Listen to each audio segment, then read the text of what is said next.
નમસ્કાર નડિયાદ. હું ગૌતમ સિંહ Sudan checkpost લાઈવમાં આપનું સ્વાગત કરું છું. આપ આજે દ્રશ્યો જોઈ રહ્યા છો તે દ્રશ્ય છે નડિયાદ રેલવે સ્ટેશનની બહારના અને ત્યાંથી સ્ટેશન રોડ ઉપર જવાના. નડિયાદ રેલવે સ્ટેશનની બહાર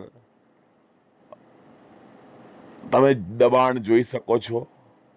એ દબાણ રેલવે પોલીસને જાણ છે, નડિયાદ પોલીસને જાણ છે, નડિયાદ ટ્રાફિક પોલીસને જાણ છે, મ્યુનિસિપલ કોર્પોરેશનને જાણ છે, આરટીઓને જાણ છે, મામલતદારશ્રીઓને જાણ છે, રાજકીય વ્યક્તિઓને જાણ છે.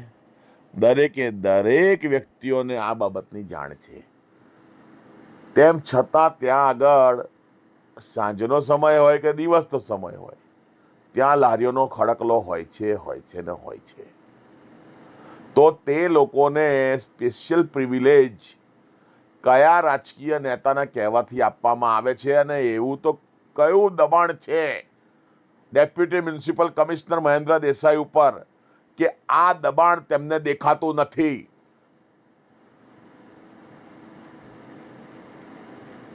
કયા ચશ્મા પહેરો છો તમે કે જે ચશ્મામાં તમને આ દબાણ દેખાતું નથી? અમને પણ કહો, અમને પણ ખબર પડે. ખુલ્લમ ખુલ્લા દબાણ આ રસ્તા ઉપર સ્ટેશન રોડ ઉપર તમે જોઈ શકો છો. બધી લારીઓ ઊભી છે. એટલે પેલી બાબત સાચી કે સાંજના સમયે નડિયાદના રોડ પહોળા થાય છે એટલે જગ્યા ખુલ્લી થઈ જાય છે, એટલે લોકોને બેસવા માટે મોકળાશ મળી જાય છે લારીઓને ઊભી રહેવા માટે. રેલવે સ્ટેશનની બહારનું દબાણ કોના ઈશારે છે? મારે કોઈ એ લોકો ઊભા રહે છે લારીઓવાળા, એમની જોડે મારે કોઈ દુશ્મનાવટ નથી. મારું તો કહેવું એટલું જ છે કે તમામે તમામ લારીઓવાળા નડિયાદમાં જે છે એમને ન્યાય મળે. મોટી નાની શાક માર્કેટમાં પણ ઇન્દુલાલ યાજ્ઞિક, ઇન્દુ કાકા, એમની જે પ્રતિમા છે, જેમણે ગુજરાત રાજ્યનું સર્જન કર્યું, તેમની પ્રતિમા દેખાતી નથી દબાણને લીધે. ત્યાં પણ દબાણ છે. મારે કોઈ લારીવાળા જોડે કોઈ પણ દુશ્મનાવટ નથી. મારો કહેવાનો મતલબ છે કે જે લારીઓવાળા આવી રીતે ઊભા રહે છે સ્પેશિયલ પ્રિવિલેજમાં, એમાં જે બીજા અન્ય જેમને ઊભા રહેવા દેવામાં આવતા નથી, તે લોકોને શા માટે મદદરૂપ નથી થતા? શા માટે એમની સાથે ઊભા રહી અવાજ નથી ઉઠાવતા? શા માટે તેઓ નગરપાલિકા મહાનગરપાલિકામાં જઈને બોલતા કે ભાઈ અમને ઊભા રહેવા દો છો? એવી રીતે એમને બી યોગ્ય નડતરરૂપ ના હોય જનતાને એવી જગ્યાએ ઊભા રહો. અને મારી બીજું લારીઓવાળાને પણ વિનંતી, આ એક દબાણવાળા અધિકારીએ જ મને કહ્યું હતું કે આ બાબતની જાણ કરી હતી કે ભાઈ તમે એક જ ઘરના, એક જ કુટુંબના, સસરો હોય એની લારી અલગ લગાવે, સાસુ હોય એની લારી અલગ લગાવે, વહુ હોય એની લારી અલગ લગાવે, દીકરો હોય એની લારી અલગ લગાવે, સસરાનો પૌત્ર હોય એ પૌત્ર પોતાની લારી અલગ લગાવે, પછી એની વહુ હોય એની બી. એટલે એક જ ઘરમાં 6-7 લારીઓ? એવું ના હોય. દરેકને ચાન્સ આપવો પડે.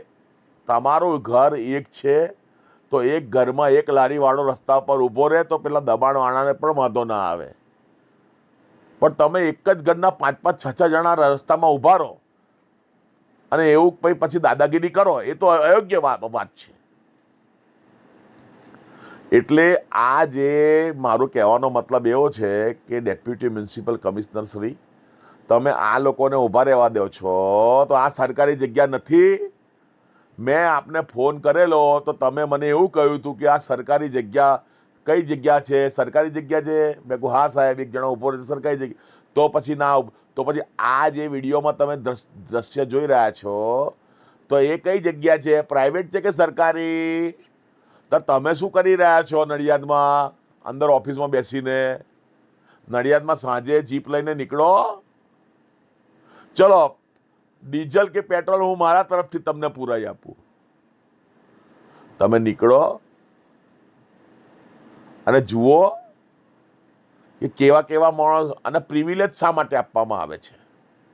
રેલવે સ્ટેશનની બહાર કોના ઈશારાથી પ્રિવિલેજ આપવામાં આવે છે? તમામે તમામ લારી ગલ્લા જેટલા પણ રેલવે સ્ટેશનની બહાર છે તેમના મોબાઈલ ફોનમાં, એમના સાયબર સેલમાં આ લોકોના બધાના બધા મોબાઈલ છે એમની તપાસ કરવામાં આવે અને એમના દિવસમાં કોની સાથે કેટલી વાત થાય છે એની પાછલા 5 વર્ષનો રેકોર્ડ કાઢવામાં આવે. એટલે ખબર પડી જાય કે કયો રાજકીય વ્યક્તિ કે કયો રાજકીય અધિકારી કે કોણ છે જે તે વ્યક્તિ કે આમની જોડે સંડોવાયેલો છે. આખી એક સિન્ડિકેટ છે કે જે નડિયાદના સ્ટેશન રોડ ઉપર કાર્યરત છે અને સિન્ડિકેટ આ બધું આખું આ લારીઓનું નેટવર્ક ચલાવે છે સ્ટેશન રોડ ઉપર. અને બીજા બધા નડિયાદની અંદર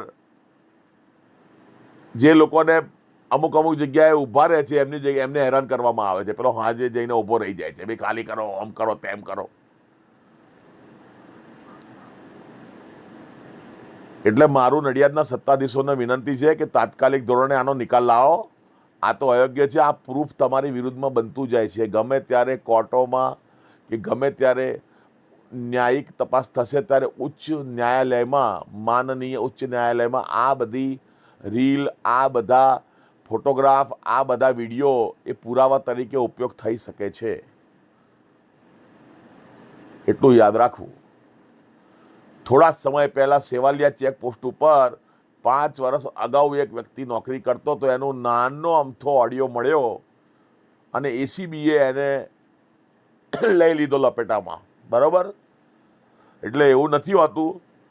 5 વર્ષ પછી પણ એસીબી કચેરીની સક્રિય રહી કે એક પેલાને ભ્રષ્ટાચારીને પકડ્યો. હમણાં જ થોડા સમય પહેલાની વાત છે. એક નાનો વિડીયો, એક ઓડિયો મળી ગયો હતો એ ભાઈનો લાંચ બાબતે. જય હિન્દ, જય ભારત.